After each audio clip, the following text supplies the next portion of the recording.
right, howdy, folks. We have made the trip to Berkley Mansion, and we're getting ready to go in here and do some things. This is a very straightforward mansion. Not a lot to teach you here. There's a few floor drop setups, a few little things that make it a little more of an optimal routing from here to there. Some ways to think about some of the heart collection you're going to be doing in this mansion, and where to prevent from getting your ass kicked and falling through blocks, which is the bane of Berkley, is the fact that there is a lot of false blocks. But once you know where they are, they're not even a problem anymore. So we enter Berkley here. We have 98 hearts. We just leveled up coming over here. So we're a little low on hearts. We're a little low on experience from where we want to be. We would have preferred to have picked up some more hearts before now, but that's okay. We are at level 2, and that's where we're going to stay. We do need to pick up a lot of hearts, though, because we don't have an oak stake here. We did not get the double oak stake. We're going to go about this in 2 different ways. I'm going to show you how to do the setup for when we have a double oak and when we don't have a double oak, and both of them are efficient and effective. So we're going to go through that now. First thing I like to do is I like to go up here as quickly as possible. If you just ride that thing all the way up, it's suboptimal. It takes too much time. Okay. Let's try that again. So I like to whip jump up, whip jump, and whip jump, and that gets you up there just a little quicker. Remember, when you're walking, it's much quicker to do this than it is to do this. It takes much more time to standing whip than it does to jump whip. So if you have the opportunity to jump and whip on the way down, please do so. There's a gargoyle here. Now listen up. That gargoyle dropped a heart and we picked it up. There's 4 gargoyles that you're going to see in this mansion. You'll see 5, but you'll only kill 4. 2 out of 4, because they're the only ones that drop big hearts in the whole mansion are these gargoyles. If you get 2 out of 4, that's good. If you get 3 out of 4, that's great. If you get 4 out of 4, it's exceptional. 1 out of 4 is bad. 0 out of 4 is depressing because they give you 6 hearts. Now, I realize in the grand scheme of things, getting 2 extra hearts per kill is not that big of a deal. But it is for me. I'm superstitious, and if I get less than 2 out of 4 hearts, 2 out of 4 big hearts here, it makes me concerned about the heart luck throughout the rest of the game, which is silly, and you probably shouldn't think the way I do, but that's where it is. So here we go.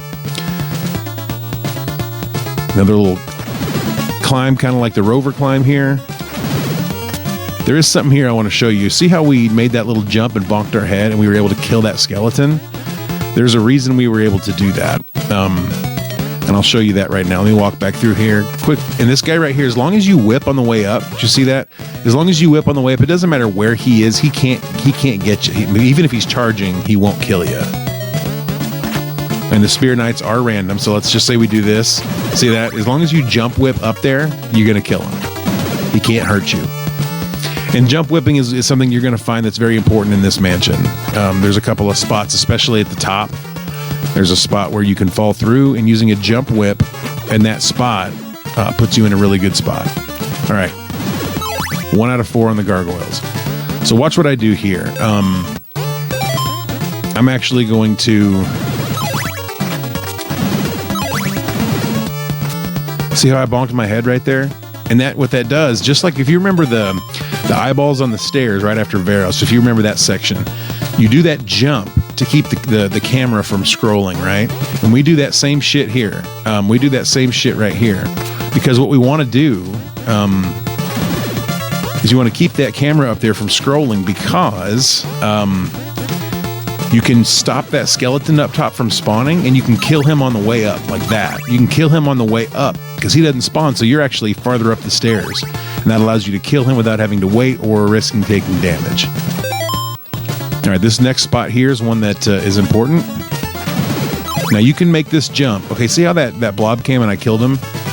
That blob will do that sometimes. If that blob comes there, be prepared for it. Watch him, see if he rises up, and if he does, just jump whip him right there. Now I always jump whip up through that fake block right there. See that fake block? I always jump whip up through the fake block. You can hit it without, but if you jump whip, it actually gives you an extra pixel for safety, just in case you maybe jump from here instead of here. You know what I mean? What if you accidentally, if there's a little bit of lag from a bone or something, and you're here, if you try to make the jump from here, you're going to fall. Unless you use a whip. If you use a whip, you can jump from halfway there, and that whip will get you there. Okay? But you don't have to do that. So watch the blob, and then see, that time he didn't come up, so we don't have to kill him. But if he comes up, just be prepared. That's going to happen sometimes. And if it does, don't let it scare you. Just kill him, because if you don't kill him, he'll hit you on the way. Okay, he didn't come again. I don't know what the average is on this, but I would say 1 out of every 4 times he'll come straight up ish.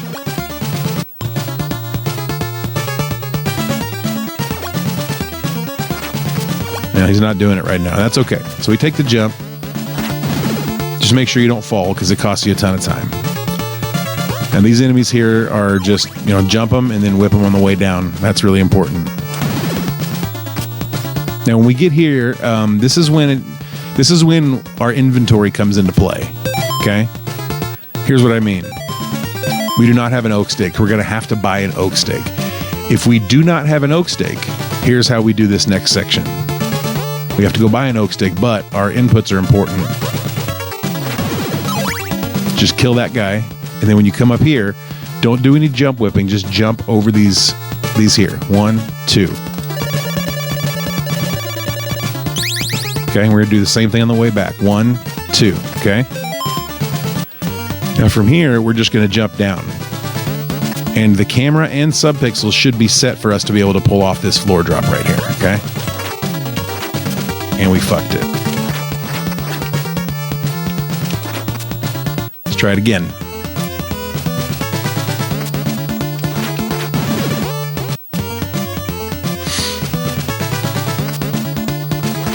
Well, this is not a good showing at all for a tutorial, is it? I might have done something wrong. There we go. That's it. Okay, so it is doable here. Okay. Why is it difficult though? It shouldn't be this difficult.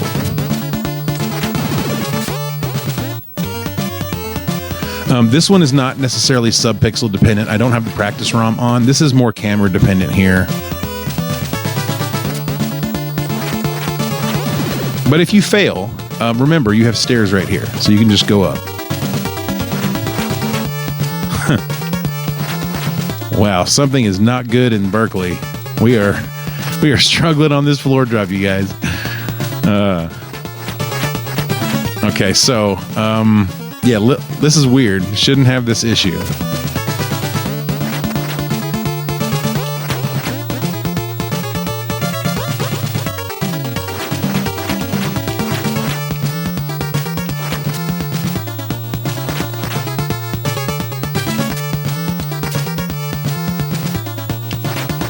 Well, I don't really know how to express what's going on right now. We cannot get a floor drop here for some reason. Well, we did get a couple, but it's not consistent, and it should be every time. There's no reason for this not to be perfect every time. So subpixel is 0. We should be good for a floor drop, and we're not for one reason or another. Let's try this one. Let's try this setup. So if you have an oak stake and you touch stairs, now your subpixel is 0. If you had an oak stake, you just want to whip that guy one time, jump up here, then bonk your head once, and then you should be good to floor drop. That one seemed to work just fine. So if you have the double oak stake, we just touch the stairs. So we're coming down these stairs. Just remember I said you have to make a decision. Come down the stairs, whip that guy without jumping, jump up one, bonk, and then do it. Which seems to be working just fine. And this one does not.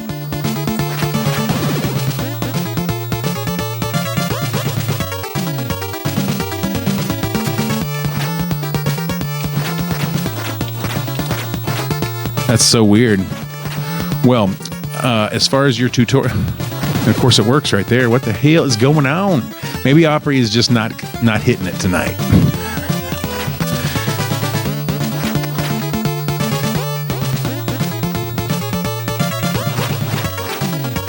Yeah, I don't know what's going on here. This is weird. It is weird.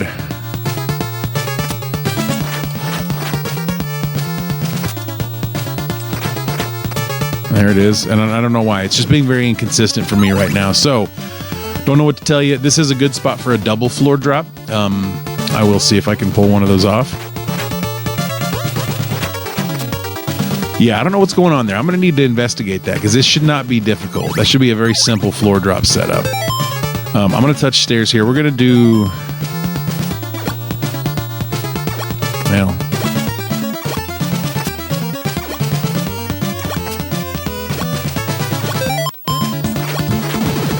There's your double floor drop right there, okay? That's how you do the double floor drop. For those of you who have not done, I don't think we've done, well, I think we did in the chain whip room. I think that's the only place we've done a double floor drop. I really didn't talk about it too much. The idea behind a double floor drop is that at the end of your first whip animation, you start your second whip. And then before the collision detection between Simon's feet and the floor takes place, that's when you should be able to make that drop through. That was too fast. Too fast again. There we go. But that's it. That's how you do that double floor drop. I don't know why my setup was screwy earlier. That's not something that's good. So I'll figure that out and I'll do figure out why that was happening. So that spot right there, double floor drop. So this spot right here is one where there's another one of those false blocks, right? And double floor drop's feeling pretty darn good.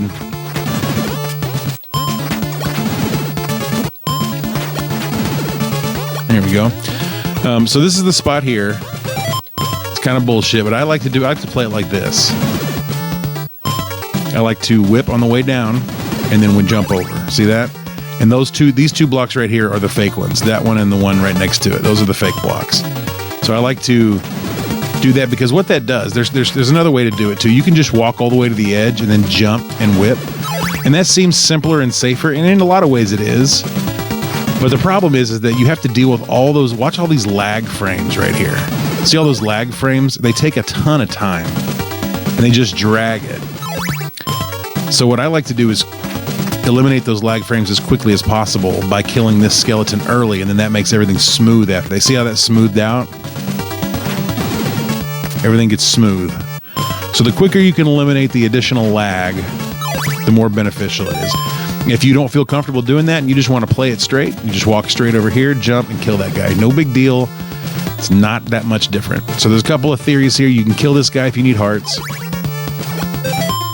We have 98 hearts currently. That's not terrible. Otherwise, you can not kill that guy, and then you don't have to deal with him afterwards. So the reason that you would not kill the guy is because once you do this part, there's not a skeleton respawning over here that you have to then again kill. Now, if you're low on hearts, you get 2 kills for the price of 1, and this guy's lined up. So really, it's a preference thing. I actually usually kill this guy. A lot of people usually don't kill this guy. I kill him because I'm usually, I'm playing No Wrong Warp, and No Wrong Warp, there's no such thing as enough hearts.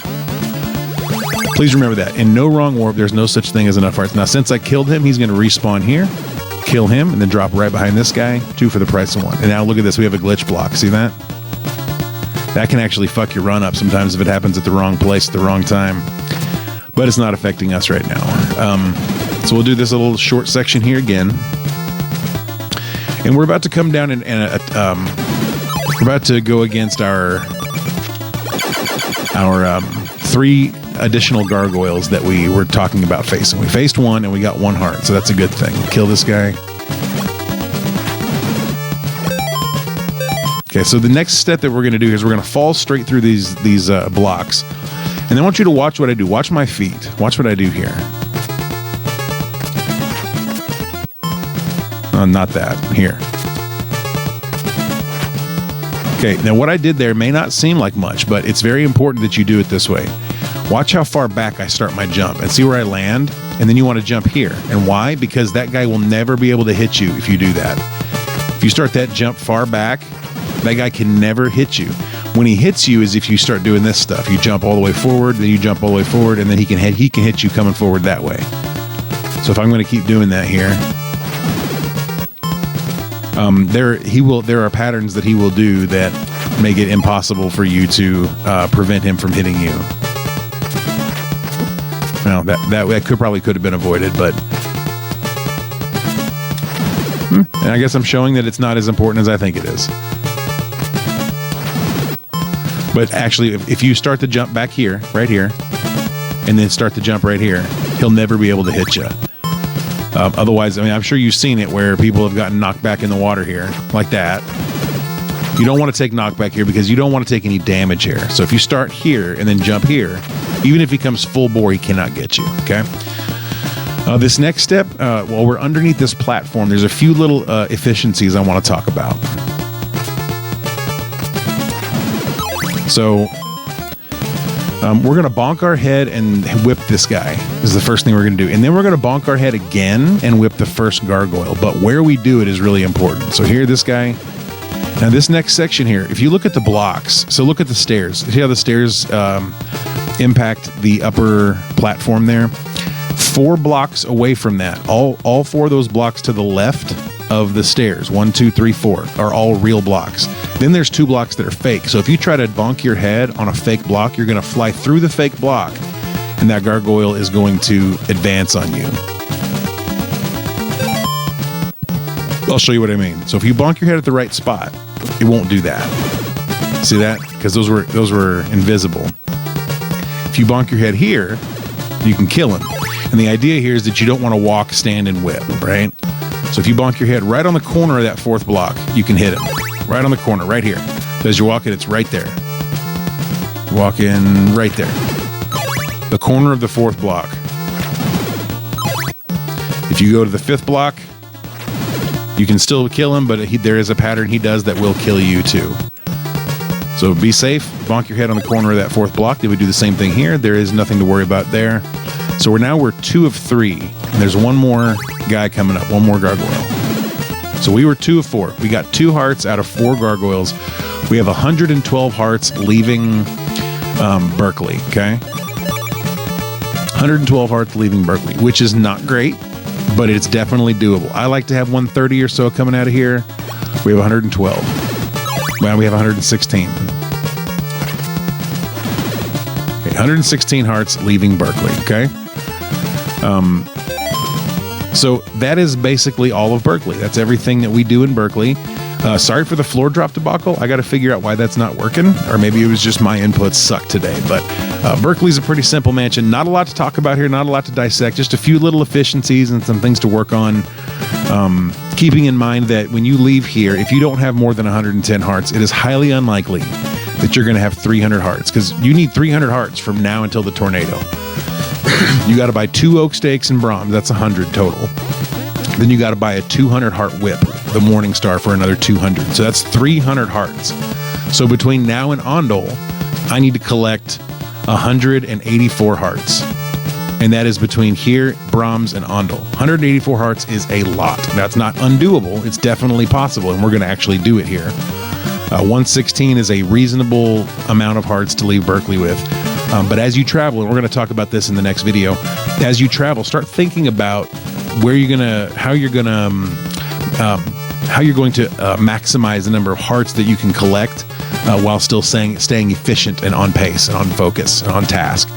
Because a speed run like this can get challenging over time. It can wear on you. 25, 30 minutes into the speed run, you can get to the point where it's like, I've been there. But keep your mind sharp, because there's lots of little things. Like, we're going to talk about death abuse later. Taking an intentional game over if you have to. It's not ideal, but if you're 25 minutes into a run, you can either take a death abuse and game over and lose 4 seconds, or you can end your run because you don't want to do that. Sometimes that's the only choices that you have depending on the circumstances. And we're going to talk about all of that as we move forward here. So this was Berkley. Again, very simple mansion, not a lot to dissect. I'm sorry about the floor drop shit. I'll figure that out. But just use your knowledge. At this point, you should have knowledge of how floor drops work. If you watch the glitches video, maybe you can tell me what I was doing wrong in the comments below. So thank you for being here. Next video will be the Berkley to Brahms walk. That's going to be a lot of fun. Looking forward to getting into that one, and I will see you guys in the next one.